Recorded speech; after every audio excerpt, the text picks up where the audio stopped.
Hello and welcome to Inside Indiana Business. I'm Gary Dick. Another shakeup in the airline industry, and this one with a direct connection to Indiana.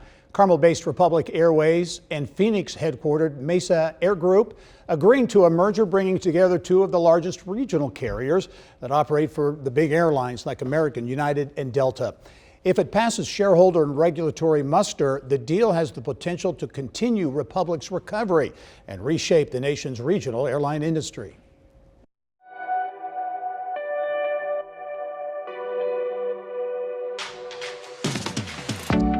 The deal means Carmel-based Republic Airways, which filed for bankruptcy in the midst of a pilot shortage in 2016, would again be a publicly traded company, and a much larger company as well. The combined airline, which would operate under the Republic flag, would create the nation's second largest regional carrier, with a fleet of 310 aircraft and projected revenues of nearly $2 billion. Back in about 2013 or so, we had like more or less 15 or so regional carriers.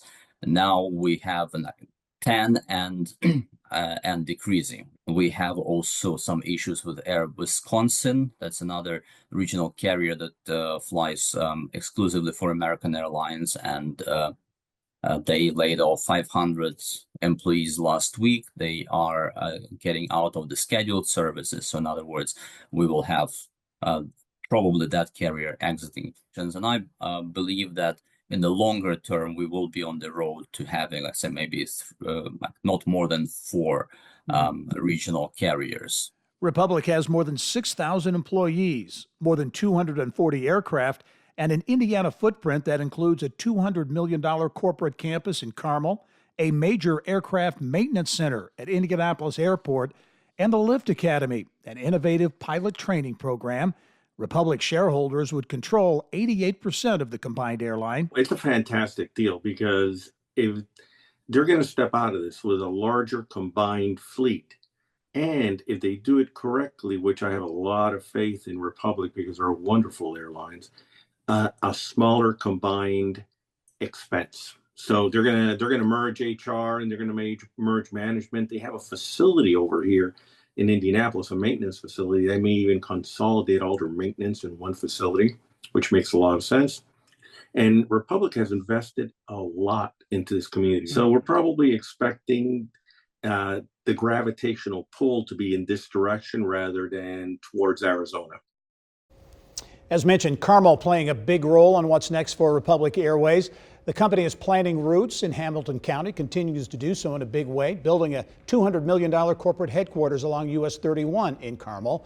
It's a big campus, and a big part of the campus is a new state-of-the-art training center, which opened in 2023. It houses 8 full-motion flight simulators with room for 2 more, including a full cockpit experience that mimics actual flight. It's all part of a strategy to address the pilot shortage gap, which could hit some 30,000 within the next decade. The training center, a major part of Republic's overall campus experience, which is expected to open in 2026. I spoke with Carmel Mayor Sue Finkam on a most recent Business and Beyond podcast about why Carmel has become an attractive place for corporate headquarters and how US 31 plays into the equation. We talk about our incredibly talented workforce. 75% of our residents had bachelor's degrees, and at one point we were the highest or second highest number of master's degrees in the country. We're the 5th lowest tax rate in the state of Indiana, which is the 5th lowest state as far as 5th most favorable state in the country for our property tax environment. Indiana pales in comparison to Ohio, Michigan, and Illinois to the number of Fortune 500 companies. So we feel like Carmel, and really only Carmel, is positioned for regional and national headquarters. And especially along that US 31 corridor. It is a opportunity galore for the next 20, 30 years to redevelop that space. Finding redevelopment opportunities and investment opportunities along that corridor is absolutely critical for us.